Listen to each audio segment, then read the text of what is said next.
We are on Storm Watch tonight here on News 12 The Bronx. I'm Nadia Galindo. Storm Watch team SKYLER Harman is tracking this nor'easter for us. And as we zoom out, we're taking a look at this screen and SKYLER, there's a lot of green on it. On that futurecast, yeah, a lot of green, some of those pockets of some yellow and orange, indicating the potential for some moderate rain. But the rain isn't the main thing about this storm, Nadia. We're going to take those graphics full and you can see that the wind is really going to be what we need to focus on. In terms of some of those gusts as we head into our Monday, those gusts in that 30, 40, potentially 50 mile per hour range. So a whole lot of wind, and we've already had this picking up during the overnight. So in terms of what that's going to look like, it's going to be this consistent battering of gusts in this range, which is where we're going to run into some of those power concerns. So in terms of what to expect, that rain mostly on the lighter side, some pockets of moderate rainfall are possible, but those power concerns come from those strong gusts. So make sure you have your phone charging and make sure that you're ready to go if you do lose power. Now, it's not just the wind that we're dealing with. It's also some of those coastal concerns,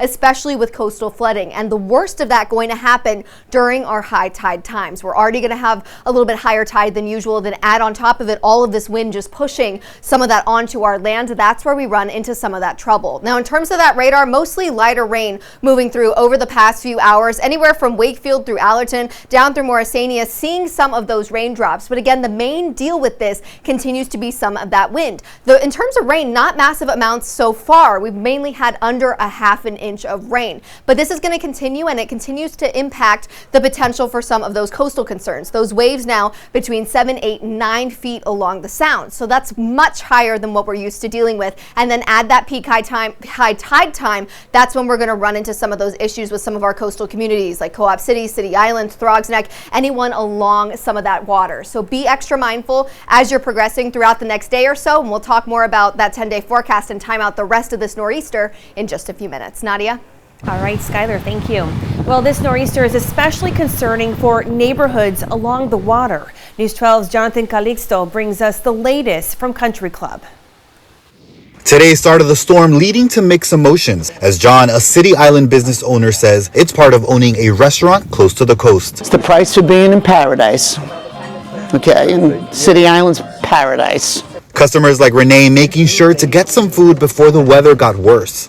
The waters are not usually this high, so if this is just the beginning, I think it's going to get worse. It's probably going to get worse. From neighborhoods like City Island to Country Club behind me, some of those closest to the coast feeling the worst of today's storm.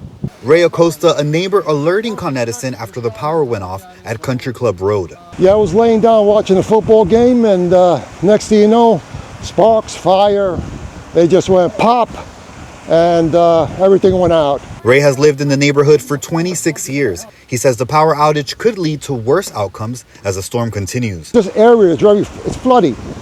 So if they don't get those lights on pretty soon, people are going to have 1 inch, 2 inches of water in their basement. Con Edison arrived on scene shortly after Ray's call, something they shared in an earlier tweet saying their crew would be on standby ready to respond. In Country Club, Jonathan CALIXTO, News 12 The Bronx.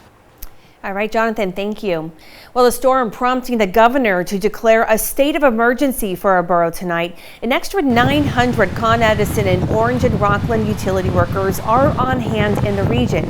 Now, they have staged equipment across the city to respond to calls throughout the duration of the storm. They say if you have a power outage, you should call Con Edison. That number on your screen, 800-752-6633. And the MTA is making sure New Yorkers can still take the train until the storm subsides. Transit workers were out covering grates for the 42nd Street Bryant Park station in Manhattan earlier today. Crews are also working to clear drains, prepare equipment, and be pre-positioned to respond quickly to any flooding or other storm-related issues while this nor'easter pours down here in New York. And due to the forecast of high winds, the MTA bridges and tunnels saying empty tractor trailers and tandem trucks are banned from using the Bronx Whitestone Bridge, Throgs Neck Bridge, Henry Hudson Bridge, and others. The ban lasts through 6 tomorrow evening. And the nor'easter is also impacting regional airports. The FAA has issued ground delays at JFK, LaGuardia, and Newark airports. As of 9 o'clock this evening, all 3 airports have average delays of over an hour.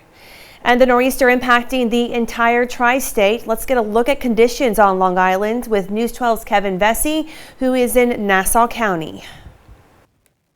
This is what it looked like earlier today at Jeremy's Ale House on Freeport's Nautical Mile. Several inches of water flooded the business while customers and workers were inside. As soon as the high tide started rolling in, just creeped on in from both sides. Had water on both ends.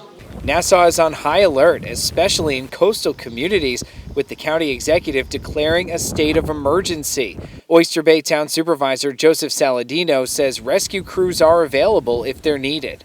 In the town of Oyster Bay, we have over 200 pieces of equipment at the ready, including chainsaws, high water vehicles. We have over 40 of those vehicles with ladders in the event that we need to have an evacuation. Meanwhile, in Freeport, workers are keeping their feet dry, waiting for the next round of flooding during high tide. Our floor level is real low to the water, so anytime we have any type of heavy rain, high tide, we get flooding through the whole kitchen. All the bathrooms get flooded. My boss called me this morning. It was like, we're going to flood, so, get prepared. So.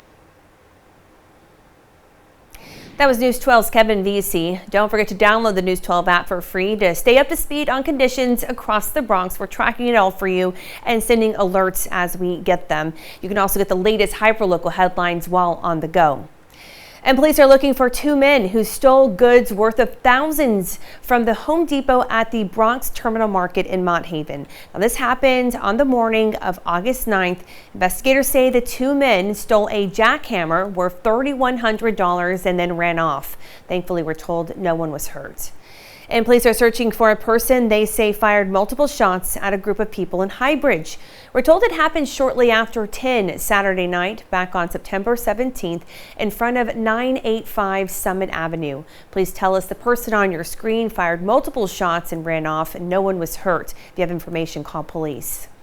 Police are searching for the person who shot a teen in our borough. It happened at the Monroe houses in Soundview around 7:30 last night. Police say the 14-year-old boy was shot twice in the leg and taken to a local hospital to recover. As of now, no one has been arrested, but police sources say they're looking for 3 people, all men wearing dark clothing. We're told they took off in a black sedan on Taylor Avenue. If you know anything about this, give police a call. Well, a law aimed at reducing the city's carbon footprint could make co-op maintenance bills skyrocket. News 12's Marissa Santorelli explains how rollout of these changes could make higher bills roll in. Going green, one co-op and condo at a time, literally. The estimates are tens of thousands of dollars per unit owner. Local Law 97, an expensive law to convert condos and co-ops from natural gas to electric by 2030. A mandate completely unfunded. And the city says, do this, and we're not going to help you. Attorney Jeffrey Maisel says the Bronx isn't prepared. No one's ever seen anything like this. It is an impossibility for many buildings to comply fully without bankrupting the building. And if the changes aren't made by the deadlines, hundreds of millions of dollars in potential penalties, the harshest penalties ever assessed against residents in the city of New York. Co-op owners like Veronica see both sides. It's a wonderful idea, and I would definitely love to see that happen.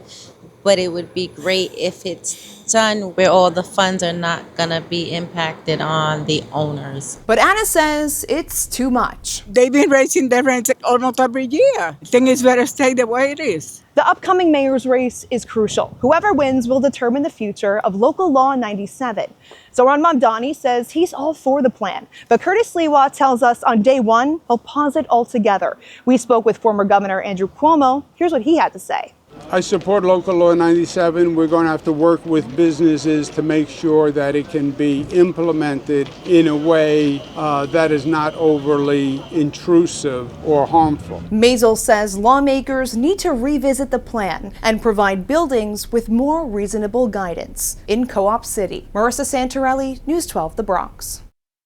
And speaking of the mayor's race, a new poll shows Andrew Cuomo making waves after Mayor Eric Adams dropped out last month. Take a look at this survey from Quinnipiac University, taken the first week after Adams dropped out. It shows most voters still supporting Zohran Mamdani, but compare it to the poll from the same university last month, and you can see Andrew Cuomo mostly picked up voters from Eric Adams. Curtis Lewa stayed at his support of 15% of voters. Keep it locked here on 12 as we continue to track updates on the New York City mayor's race, leading all the way up to the day your ballot is counted on Election Day, which is November 4th. And I'm meteorologist SKYLER Day Harmon. I'll have more details about when the rain, wind, and waves from this nor'easter peak and improve. Those details with your 10-day forecast straight ahead.